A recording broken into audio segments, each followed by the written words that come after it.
Morning all, let's have a look at round 7 games this morning. So first game, Magnus Carlsen playing white against Timur Radjabov, who's currently, by the way, ranked 4 in the world, with a rating of like 2793, I think.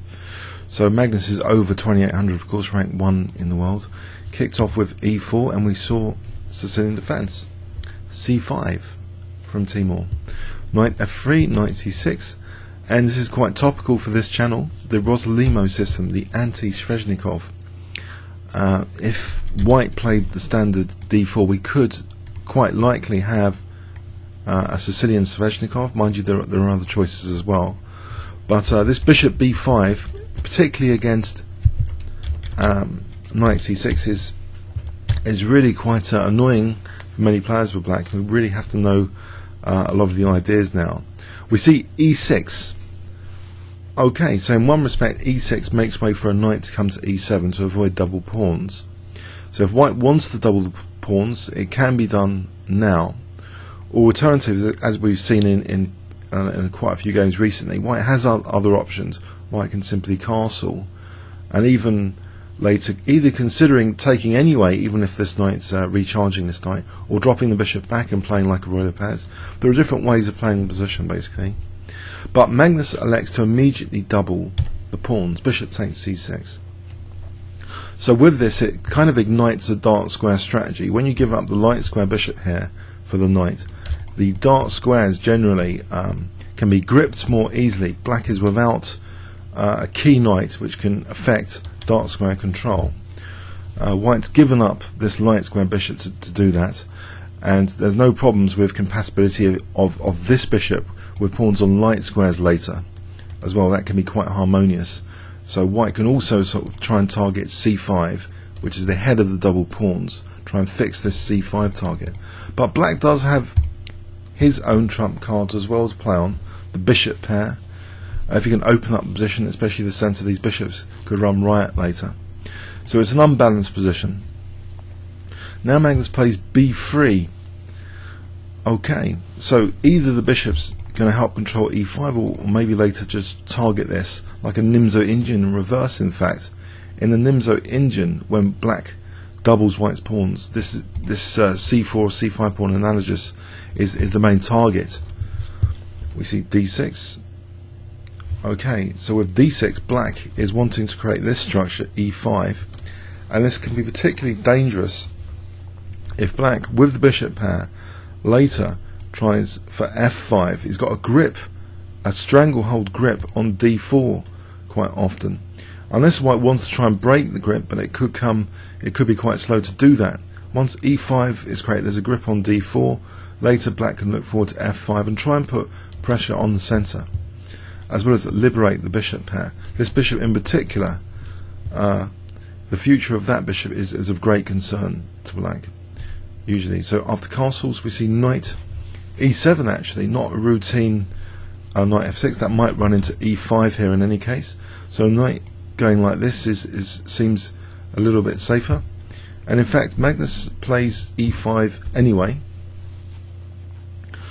Okay, now black has an important decision here. If he plays d5, this c5 could be a little bit more vulnerable, and white has established quite a dangerous advanced pawn there, which can be a basis of a strong attack later. So this is the opportunity to remove that pawn, but at some great structural cost, it would seem. If black wants to play d takes e5 at some point later, these double pawns and isolate pawns are going to be looking terrible. Or if white plays that, it's still the same effect. These are going to be looking terrible. But black does in fact allow e takes d6. He plays knight g6, inviting e takes d6. So we see the structure kind of visually wrecked here. But black has that bishop pair. Magnus is playing for structural advantages. Black is playing for dynamic piece play, hopefully with the bishops at some point. After knight c3, we see e5. At least this double pawn here is controlling d5. Black is potentially weak on the light squares as well, and this is potentially in for a frontal attack. And in fact, immediately we see rook e1. black castles, d3, which fixes both pawns, and so this knight can also be ready to either go to a4, which is quite likely for targeting c5, or e4 perhaps. We see f5 taking away e4. Very aggressive play from black, and it's logically it's activating the rook. It's for the moment blocking in the bishop. Bishop a3, the c5 targeting begins. Bishop e6. Okay. Knight a4. Queen e7 protecting c5. Now c4, so it's really like a Nimzo Indian in reverse strategy that Magnus is using here. And in fact, in the Nimzo Indian, you might be looking forward to an analogous queen maneuver like this. Queen d2 to a5 to really put pressure on c5. But here, white does have his own structural problem. Rook a8 highlights that actually d3 and potential for e4 is very worrisome here. So maybe Magnus cannot afford to play queen d2 to a5 here, like a kind of Nimzo Indian, because e4 looks very, very dangerous indeed. Especially the bishop now with the queen for bishop h2 checks if it takes. So we see instead queen e2 trying to lock down against e4, bishop c8. And anyway, the queen is involved in c5 like this. Queen e3 now, but it's slightly uncomfortable on e3 because of this f4 possibility. Does black really want to do that? He's fixing down these pawns on dark squares, but he does. He plays f4. And now this looks kind of a little bit awkward for the queen. Queen e4, okay. In theory, threatening to win a pawn, but black just ignores that now. King h8. I mean, it's too dangerous. Black has his own threats now, like knight h4 and bishop g4 on the cards. So actually, this is starting to be quite scary for white. That picking on this structure so blatantly, really, with all of these resources. But his king, you know, has to be a concern here. Black has the bishop here. Black has knight h4s. Black has potential rook lift. We see rook ad1. Bishop g4. Already very nasty stuff is starting to be threatened, like taking f3. Maybe the knight coming to g2 and a rook lift. It looks kind of scary. Magnus plays rook d2. And now we see bishop takes f3. And some of these scary opportunities are taken by black. Knight h4. Okay, we'll do a second pass. In the second pass, I think Engine's recommending queen g4 here, not this next move, queen e4. And it's here a lot of people are starting to be seriously concerned about Magnus's king safety after f3 in particular. f3 is played. After g3, knight doesn't have to come back to try and go to d4. It can fianchetto virtually with knight g2. This has advantages. It's kicking away the rook from the frontal pressure on e5, which might have been contributed at some point with bishop b2 as well. So that's important. Also, it's controlling h4. So if rook f6 to h6, there's no probability of queen h4s later. It is a dangerous knight to have on g2 for various options. Now, Magnus is stronger on the light squares, especially after black has given up that light square bishop. Black's vulnerable on the light squares in theory, and doesn't mind trying to give up the exchange here in the light of black's very, very serious looking threats. It would seem advisable to try and give up the exchange. For example, a knight on e4 would be magnificent. Pardon Magnus, but knight c3 to e4, for example, is a dominant knight which can't be dislodged that easily. So Magnus's next move, knight c3 here, just offering up the exchange, which would mean the end of black's attack, really, because a queen here, you know, queen f1 to parry any mating threats on g2, knight coming to e4. And there's not too many worries there for white. It's quite a closed position. Okay, so actually Timur plays queen e6 instead, and this starts to set up these very dangerous ideas of just going for that h2 pawn here. So this extra pawn here is very dangerous indeed, and it's Magnus's next move targets that pawn with rook e3. So queen h3, we can just take on f3 here.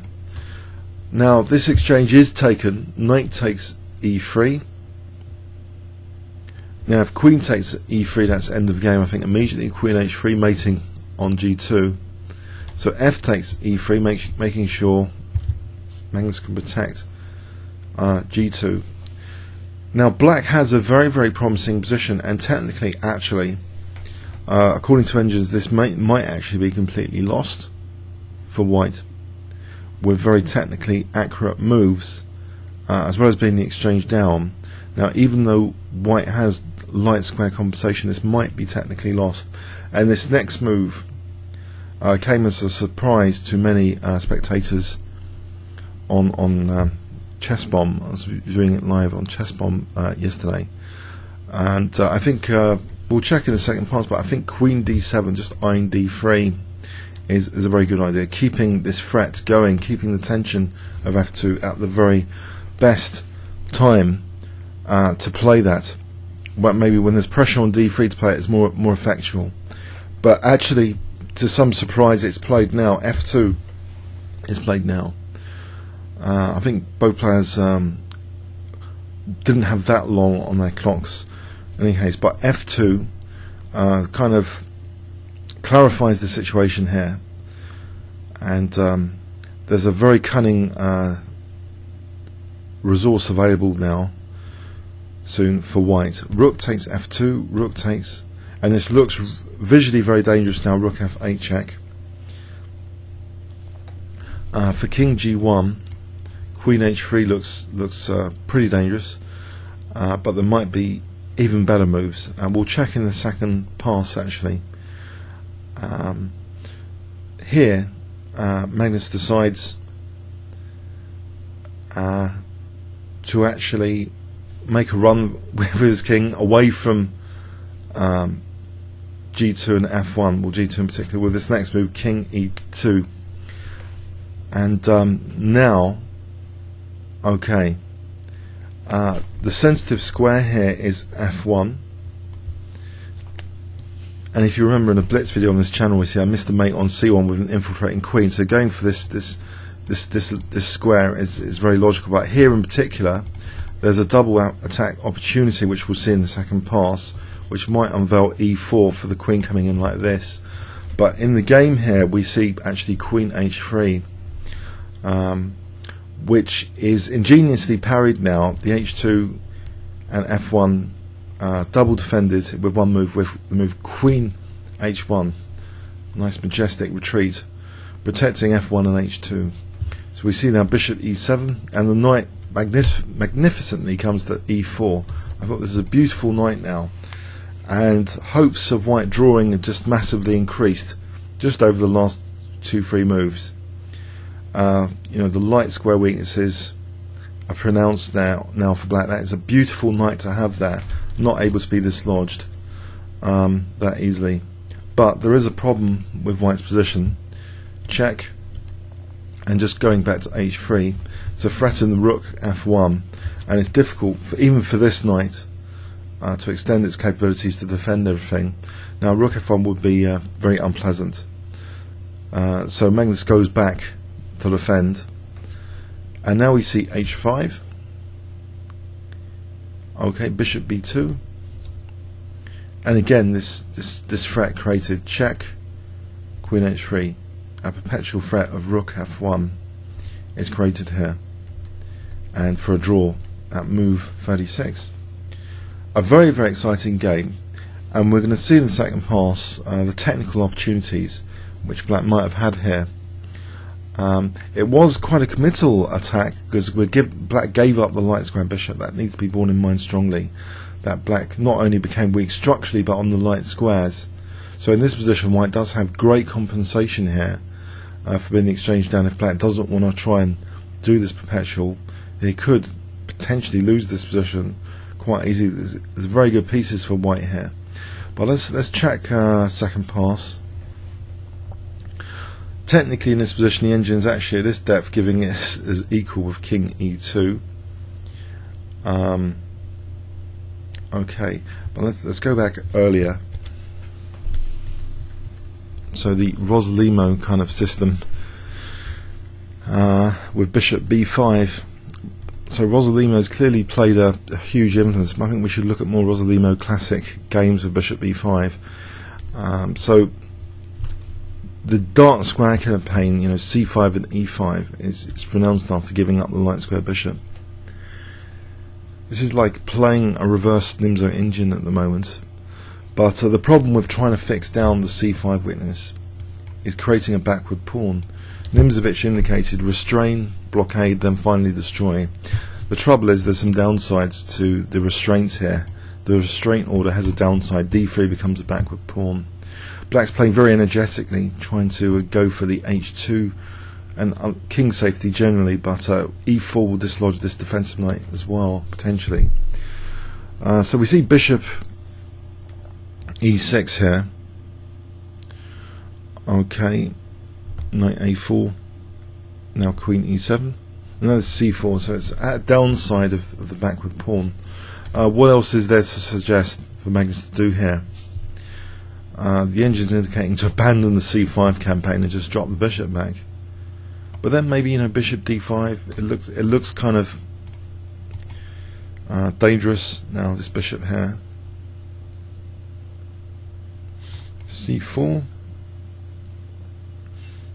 And if we don't take this bishop f7, there is a tactic actually. I think this is the engine's point now. There's some tactics here on this pin actually with f4. That's definitely an interesting alternative to c4. c4 is quite committal in creating a backward pawn.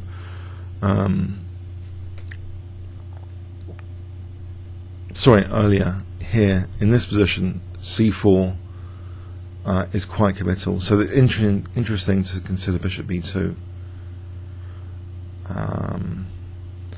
So bishop b2 is actually quite a tricky move. Technically, I'm not sure. Okay, what can black actually do here?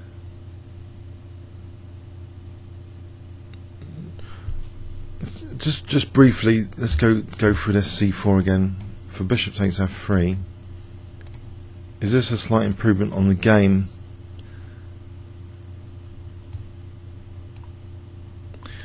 It has some similar properties to the game with black giving up the light square bishop like this. So okay, let's just go to the game continuation. c4 here, rook a8, queen e2. Okay, bishop c8, queen e3, targeting c5, and now this forcing move f4 is used. The engine actually prefers at the moment at this step knight f4. What threats would knight f4 carry? Queen f6, queen g6, quite crude on g2 really. Or queen f7 to g6. Okay, so knight f4 is also kind of worrisome. And if knight takes e5, what tactical reason here? Alright, but this apparently is going to be equal this continuation, even though it looks really quite dangerous. Apparently it just runs into equality. Let's not get into that too much. Let's go back to the main game line. So f4, queen e4. This is dangerous anyway for white. Now king h8. If this pawn is taken, I think white's going to be in really big trouble. Bishop b7, ouch. And then white's king's had it. It's going to be obliterated. So that doesn't bear mention of that. The queen can't go over there. No, the queen's got to stick around to protect her king. So rook ad1, bishop g4, pinning, and now the pin is, well, bishop takes f3 here, quite committal, weakening the light squares but gaining important tempo.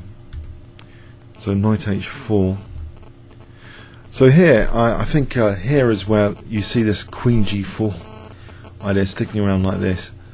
Or queen takes c6 even now that the bishop's gone. Queen takes c6. Or is this actually unpalatable? It's unpalatable. Look at this evaluation shift on f3.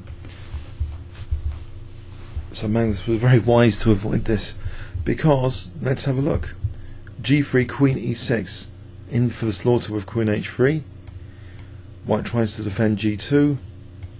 In this position, knight g2. What is black threatening? Let's have a look at threat analysis. Rook f6 basically threatens queen h2 and rook h6. So white would have to give up the queen. Or rook f5 threatening queen h2. Just to show you that, for example, just give a token move, rook f5.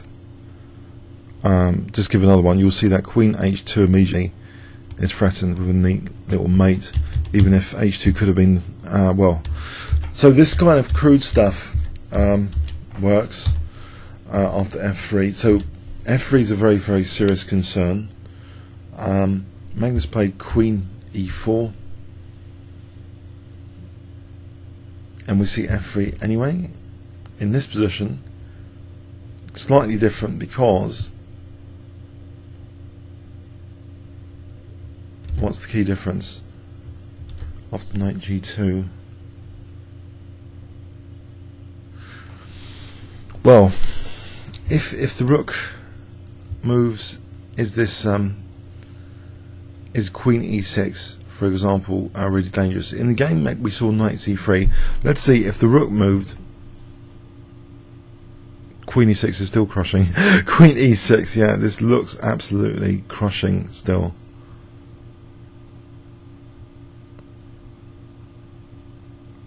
So the threat of queen h3. Let's just give a token move as an example. Queen h3 threatening. Now in this position, actually a different threat. Knight e1, just for queen g2 mate. Just knight e1, or knight h4, just getting out of the way for queen g2 mate. So this is really, really serious stuff. Once this queen heads for the h3 square, so Magnus is trying to get rid of this pawn, which is forming part of the mating net, pretty soon.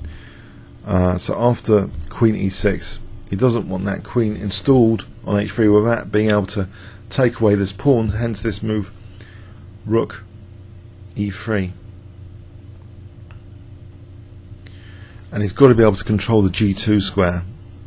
So queen h3 can be answered here with just rook takes f3. So there's no problem here. I believe knight e1 we can just, although that threatens white can take with check, and then just safely take here. So there's no big deal there. So this exchange though is taken in this position, and black technically, according to engines, is 1.63 up at this depth. 1.63. This is possibly the worst, or even more, the worst evaluation Magnus has shown throughout the entire tournament so far. People starting to think he's losing this position. Radjabov is ranked 4 in the world, 2793. The exchange up, very dangerous looking pawn on f3. There's a backward pawn on d3. Yes, black has structural weaknesses. Let's look at some alternatives to f2. So queen d7. What would be the threat of queen d7? Rook f6. Bishop e7, bishop c7, just eyeing d3. Example. Why is this important? Let's imagine rook f2, bishop e7, d3 is under fire. How does white defend d3? Does he really want to go back? Let's just give this now. With f2, it makes f2 more effective. Having the pressure on d3 here, this is more effective. Look at this.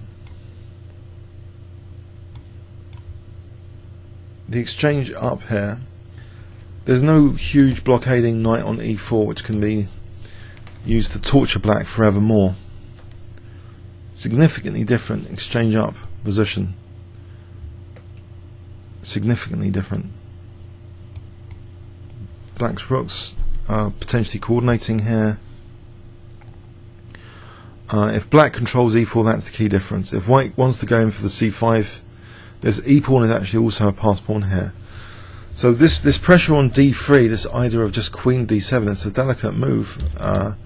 Queen d7 going back and stepping back and not just looking at the king, but trying to create another weakness, two weaknesses, not just the king, but d3.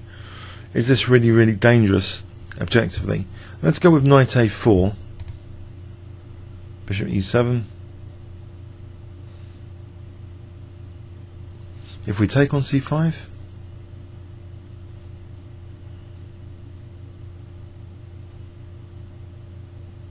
strangely, just queen c7. What is the threat here?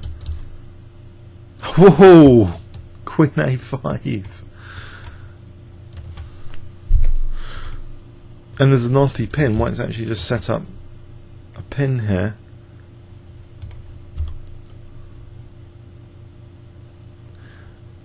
There's big problems, it seems.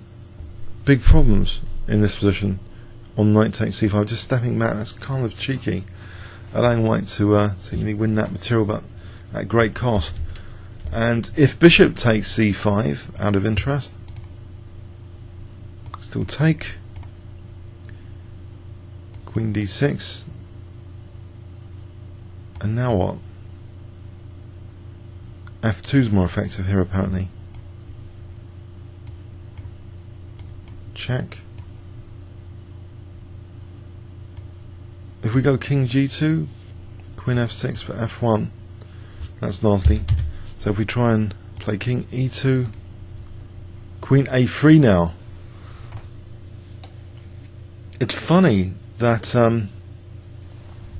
the double pawns, allowing white to win that double pawn, head of the double pawns, is combined with being the exchange up, that makes the exchange up more important. Being able to get these other roots in to coordinate with the rook. So that rook's really much more potent if it's got some help, and help came from giving up the head of the double pawn. So there's an interesting positional tactical story there in its own right in these variations. Behind queen d7, the brute force of queen d7 is absolutely ingenious, but it seems to be a key move which black has here. Queen d7, so inviting white to take this. Black, trying to use this exchange up option and the option of f2 at the most effective time possible. So knight a4 doesn't seem black's at all worried. Black's just casual about this. Bishop e7, and if white doesn't take, then what is black threatening? f2 for queen d3. So this is a just-in-time operation to do something to get back material. If knight b2, do we just play? Well, that protects d3. Okay. Queen d6 threat.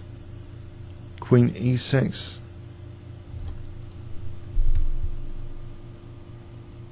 Why don't we just go to e6? What is actually black threatening here then?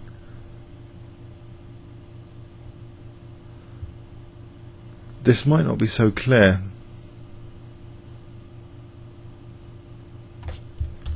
We go with queen d6, and if white plays, say, rook f1, is it clear how black's proceeding here?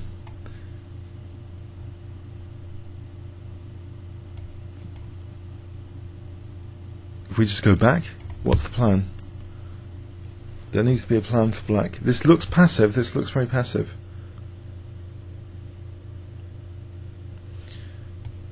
h5 is given as an active plan here. Okay.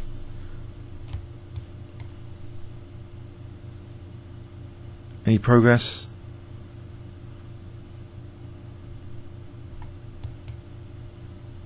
If we just go back, what's the plan? Could it be the case, even though white's the exchange down, it's difficult for black to make progress here? Let's go with rook f6. Alright, queen g4. Queen g4 is an active plan using the h5 idea. So here, okay, is this really, really bad? I think this is more pleasant than the game continuation for black. But black needs an active plan, otherwise this knight's going to still be rampant somewhere, surely.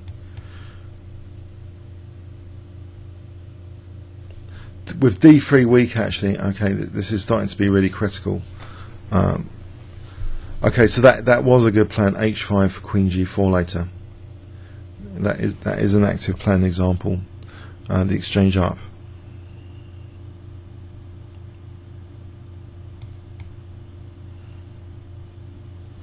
Okay, let's go back.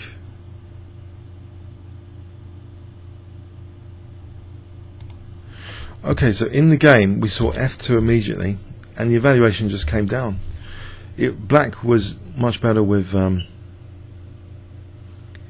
also queen f6. Here is another alternative, or rook f7. Okay, there are other alternatives basically for what black can do. He doesn't have to play f2.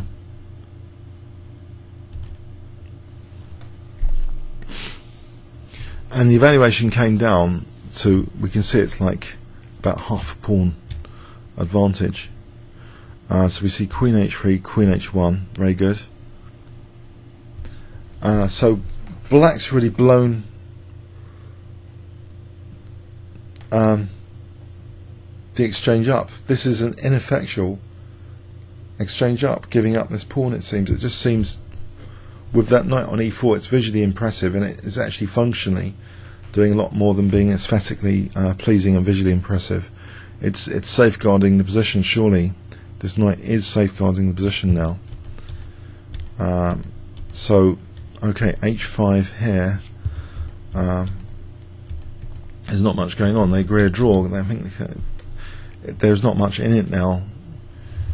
The exchange down, but very, very nice knight.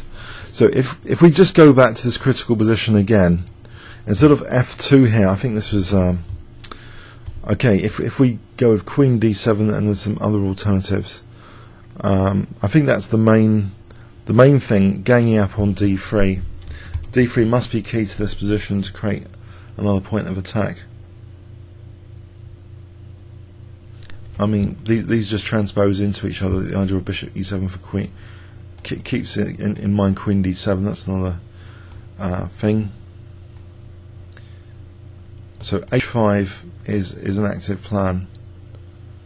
If this is blocked, let's go rook f5 here.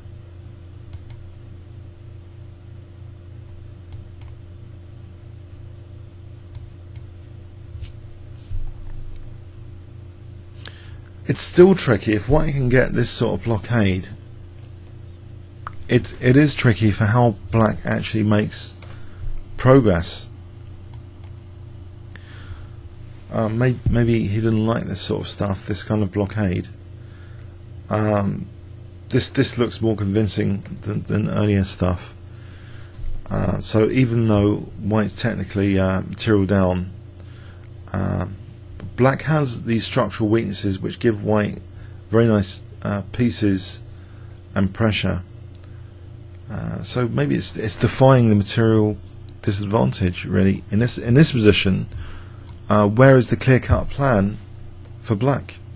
Again, with the knight on f2 here, protecting against both f2 and also the d3. Okay, maybe it really requires much, maybe deeper analysis. You can see here the evaluation dropping now to 1. I think the key thing is about this is are there viable entrance points? Michael Adams once drew this game in the Hydra match where he was smashed overall, but one game he stopped all the entrance routes into his position. He had a blockade with his own king on d3. It was a really dramatic game.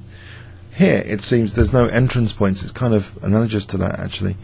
How can black actually get into white's position here? If he plays h4, I think we just react with g4. We've got a fortress. So was this fortress actually absolutely possible? In any case, if we go with this fortress plan, just out of interest then. So say queen d7, and let's just try and just briefly improve on earlier. Let's go with knight d1 to f2. So earlier we put in rook f2. Let's go with trying to create a fortress. Knight d1, knight f2. Have we got a fortress? bishop b2, h5. Can white just do nothing here? See, that's an interesting challenge. It seems visually it's difficult to break down. Possibly, I mean, g5, g4, then I don't know, h4, we'd lose g4. Yeah, it would be tricky. So I guess this probably explains why this f2 was played. It makes sure the f file can be used by black without getting this blockade. Maybe not. You know, that was seen as a key blockading kind of positional threat. The f file is at least can guarantee at minimum a draw, which was made use of at minimum. But with the knight on e4, yeah, it's impressive. It safeguards everything. So what can we say? Magnus apparently was worse, especially the engines didn't like his position, but it has a kind of Nimzovician magic to the whole game. It's like a reverse Nimzo-Indian, with black having horrendous structural weaknesses, horrendous light square weaknesses, white having this magnificent knight the great Nimzovich would be proud of, safeguarding his position in the end. And without entrance points, what is the value of being the exchange up? We start to see some evidence that actually maybe it wasn't that bad. With the right manoeuvre to block against f2 and protect d3, maybe d3 isn't such an issue. It actually requires much more extensive analysis to see, okay, how to break down white, I think. So let's go on to the next game. Boris Gelfand against Vladimir Kramnik. Okay, let's have a look now. So Boris Gelfand against Vladimir Kramnik kicked off with d4. We saw Vladimir playing a Nimzo-Indian defense, very solid. Nimzo-Indian instead of Queen's Indian territory, more exciting knight c3, played by Boris. In an earlier round, Vladimir equalised quite easily with the Nimzo. Was he going to do it again? Rubinstein's move e3. This was once recommended to me by someone in Barnet Chess Club, Steve Weston, rest in peace, who's a really, really nice guy. Recommended this move as a very solid move against the Nimzo. So the great Akiba Rubinstein introduced this move. And okay, white's hemming in his own bishop temporarily, but it's a very nice system in general. After knight f3 here, black's going to play d takes c4 and aiming now to isolate white's queen's pawn. So we have a situation with the isolated queen's pawn. The advantages of it, usually it provides a peg for c5 and e5, provides e-file pressure, greater freedom of white's pieces. Sometimes there's an attacking opportunity on this diagonal like batteries, but Vladimir knows exactly what he's doing. He's not he's a great exponent of this kind of sort of position, and he plays b6 here.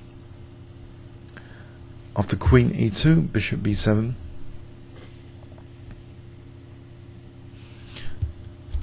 The knight is pinned. Knight b7. Rook ac1. Okay. Now an interesting move, queen b8. This looks rather awkward. You might think, well, where else can the queen go? It doesn't want to go on the c file. It'll be harassed with that rook. It doesn't want to remain in the pin. So actually this is quite a logical place, queen b8 for a moment, and you can look forward to rook c8, just putting pressure on this bishop, and bishop f3 to threaten bishop f3 as well. So rook fd1, rook c8, the bishop has to get out of the way now, bishop d3, and now bishop d6. Another point of the queen here is this nice battery on h2, so it seems actually bishop takes f3 is actually threatened. And just like an earlier game of Vladimir in this system, white's having to play an awkward move on the king side. White's having to play now g3. That's the solution, g3, just to stem this pressure. Why doesn't he play h3? I mean, maybe that's a question for the second pass. Is h3 not possible here? So that's something to check out. Possibly, actually, without this knight being pinned, maybe, possibly, knight h5 to f4. Something to check out though. So g3, okay, we see a6, and now Boris takes on f6, voluntarily giving up the bishop pair for knight e4. He wants black's dark square bishop or to take on f6 with some pressure maybe on the king side. Unfortunately, we get some exchanges now. Rooks come off after knight e8. Okay, knight ed2, queen d8, and more exchanges encouraged. Oh dear. Alright, it's not too inspiring, is it? White's got the isolated queen's pawn, but if black hasn't got any pieces on the board, it's going to be difficult to exploit that isolated queen's pawn. So the rooks are coming, the last pair of rooks are coming off. Queens are invited to come off. You can tell I'm not enthralled by this game at the moment. The bishops come off, and we have this simplified position. But yeah, black has got a nice blockade on d5. The queens now come off, and it's an uneventful game really. And now the final minor pieces come off for this king and pawn ending. And the only thing of excitement here is white has these double pawns, but black can't really make that into a winning advantage here. The pawn structure on this side is symmetrical, and here they agree a draw. It wasn't the most eventful game. My question is about g3 mainly. If you have any comments about this game, please do post them in the comments of this video. But for me, let's just go back to the g3 move in particular. Was there any viable alternative here for white? We can also, I guess we should check the gist of the evaluation as well onwards from here. h3 might not be too terrible. Let's see. What was the concern? Bishop f4. I see that justifies this battery. So this looks a little bit uncomfortable for white if he has to do this to exchange off queens. It's no big deal, I think. So maybe that was the principal like threat here. Bishop f4, which was addressed. Knight h5 probably doesn't work actually. Let's have a look. Knight e5 just targeting. h5 doesn't work. Yeah, and d7's loose here, so forget knight h5. But the better use of f4 is just directly bishop f4 here. So g3. Okay, we see g3, and it's about equal. We'll just check the evaluation for this game. I think it was about equal all the time. If white didn't challenge the bishop here, well, it's the best thing apparently to do is to challenge the bishop. What else can white do? If he plays a move like rook c2, okay, it's still about equal. It's not the most exciting game in the world, so I think we can spend more time on the more interesting games actually, as well as a general rule. So a lot of exchanges coming up. Okay, and this ending equal.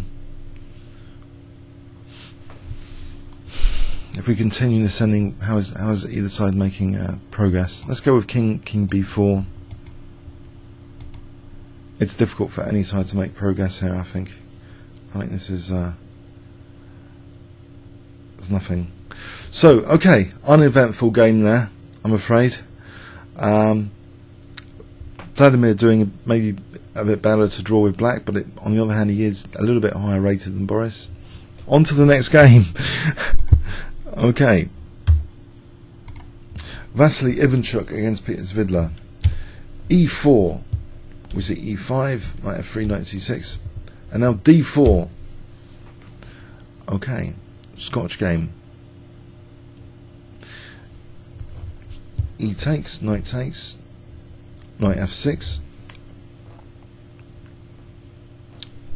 Vasily takes on c6. Piece of Svidler recaptures with the pawn. This is all theory.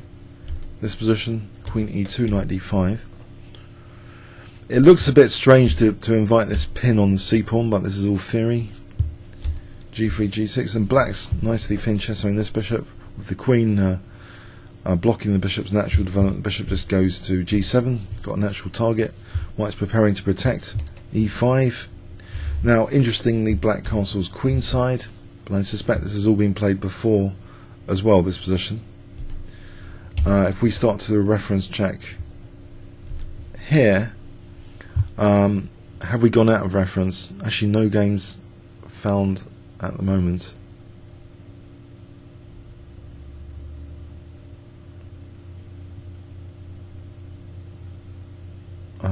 Preparing search. No, there are 17 games. 18 games with taking on e5, which is the game continuation. Actually, we'll check that out in the second pass, but just, okay, we're still in theory. This has all been played before. So black is giving up with bishop takes e5. Black is giving up 2 pieces here to get this rook and 2 pawns. So black is 2 pawns up here. 3, 4, 5, 6, 7 against 5 for rook versus knight and bishop. It's about balance, because these are centre pawn, central control. They're more significant than usual. Okay, white has got this c5 square to play with, but in this position it's difficult to see how either side is making progress again, and I'm afraid here they repeated for a draw. Yes, at move 30, I'm afraid. I'm not really sure. I can't bring a wonderfully exciting, dramatically exciting annotations to a game which is fundamentally a bit dull. But what we can do is at least reference check the positions here. Okay, so as I say, this bishop takes e5. This has all been played before. So this reference check in this position. One other alternatives in this position is f6 has only been played once according to my database. Knight b6 only once. So in this position, bishop e5 is the move, and bishop takes e5 here is, sorry, queen takes e5 is the most popular move. Karlovich Anastasiya before. On bishop takes e5, there's 4 games, and there's 1 win for white and the others are drawn. Well, it leads to the same thing actually. What am I talking about? There's no other option here. Queen takes e5, so there's not no consequence really. Okay, so queen takes e5. The idea is that we reach this position, which there's quite a lot of draws in this line, but there are some white wins and there's 1 or 2 black wins as well. Okay, so we have this as the start position. Right, rook ac1 even has been played 12 times before. King b7 has been played before. 5 times before. Knight. This has all been played before, really. And then now finally we're on no games played after king c7. Okay, but what is white actually threatening?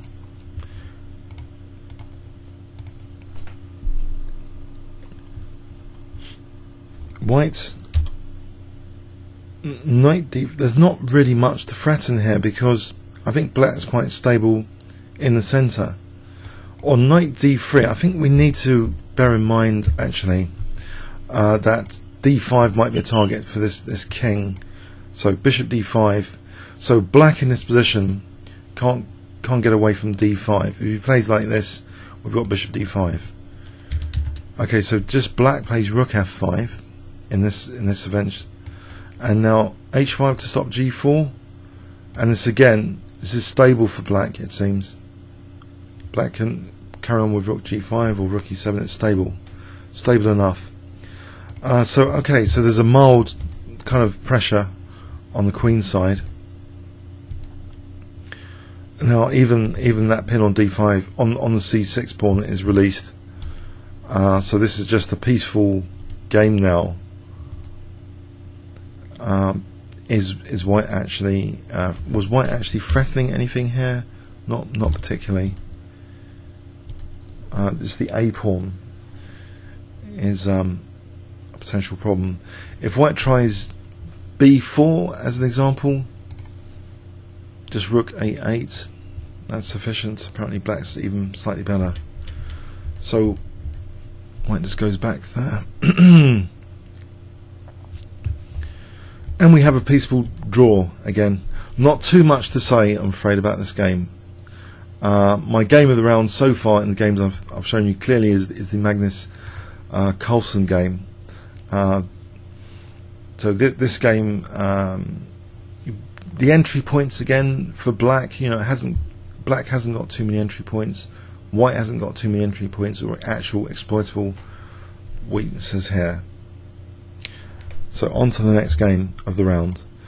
Levon Aronian against Alexander Grischuck. So Levin kicked off with d4, and we have a Queen's Indian defense. Okay, both sides castling, knight c3, knight e4. Now Levon chooses bishop d2. Okay. Bishop f6. From Alexander Grischuck. Now knight e5. Okay, making use of that pin a little bit. Knight takes c3, bishop takes c3. Not really, because now black's taking on g2. c5. White plays knight f3. White has a small nagging advantage, I suspect. This looks a little bit like a kind of hedgehog setup. Now with g7 under fire, this is defended with e5, slightly compromising the d5 square. Okay, so knight d7. Okay, but black has his own counterplay on c4 here. Now f5, a little bit aggressive, potentially threatening f4 or e4 at the right time. b4, white's break is c5, it seems. Wants to try and undermine e5 and make use of this d file. And in fact, after king h8, he plays c5 here, and it becomes a temporary kind of positional pawn sack. Black takes, and we have now e4, which invites knight d4, threatening to win the exchange. Black parries that, knight takes c5, and is technically a pawn up, but facing a lot of pressure here. So knight b5, you might think this is quite strange, but there is a lot of pressure in this position, especially on d6 immediately. We see queen b6, queen c4. So how can black make use of his pawn? I think white's actually got more than enough pressure. a6, the knight drops back, and now queen d8, rather passive. Knight a4, not even minding an exchange of knights here, and an exchange of rooks. So a6 under fire. How can black defend this without getting too passive? Just a5. We see queen b5. Okay. h6, which prepares this next move now.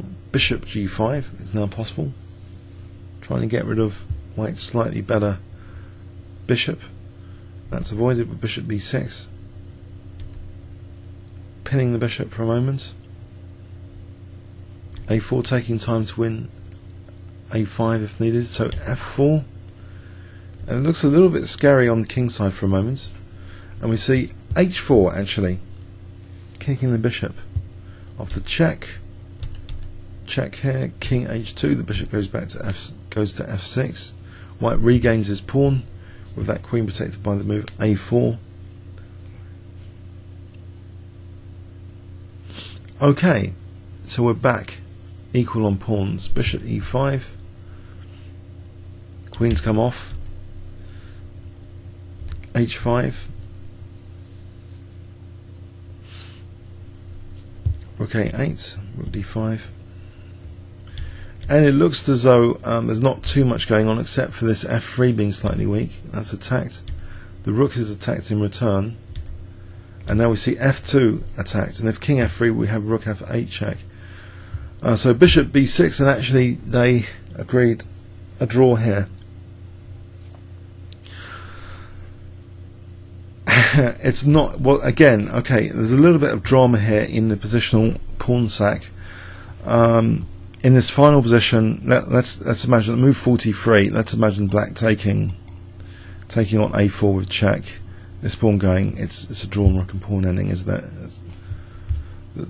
Okay, it's going to be a draw with good play from both sides. Okay, just to recap on this 11 Aronian against Grischuck. Let's just do a quick engine check on critical positions of interest. So white's positional pawns in particular. What was the view on that? So around here we have this positional pawn sack.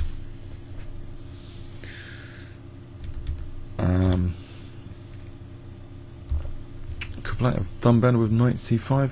It looks as though end up with a slightly inferior bishop though. Surely. Actually, white has knight takes e5 here apparently. So using that pin, that's okay. Then taking here. Then queen a3. White's doing fine there. So in the game we saw e4 and then knight takes e5, and white technically is better here even though pawn down. Okay, so queen c4. What are the actual threats? Like rook b1 just harassing the queen to start off with.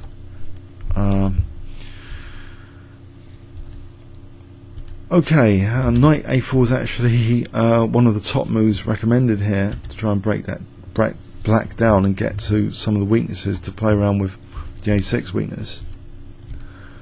White controls the c file, has a slightly better bishop here, and the a pawn is a serious issue in terms of white being able to regain material. This exchange of bishops is actually liked by the engine as well. This idea, I think this whole h6 idea, or even bishop g5 immediately here. But this one is okay as well. Exchange off white's slightly better bishop. White could have apparently taken just immediately on a5 with the queen, but goes for this instead. h4, okay, maybe taking as well is an idea. It doesn't immediately lose, I think, but no, that should be okay. But it looks a little bit scary with this pawn on f3 coming up. The way Levon played it is less scary because the king's given the h2 square with h4 against f3. That looks far less scary than the computer continuation there. Okay, so after f3 we've got this h2 square. h4 is neat, and white's still slightly better here. Okay, so slightly better, but not enough. It's too simplified. So what we have here, I'm afraid to say, is three very dull games and one very exciting game, as far as I can see from this round. The Magnus Carlsen game, the most dramatic, and the one that I was following live. But the other three, a little bit dull for my tastes, my personal tastes. and okay, but maybe for connoisseurs, yeah, it's great. It's great chess. It's very high level chess. Very high level pawn sack here, but not enough, it seems, for any significant advantage. Okay, hope you enjoyed this round. Comments or questions on YouTube. Thanks very much.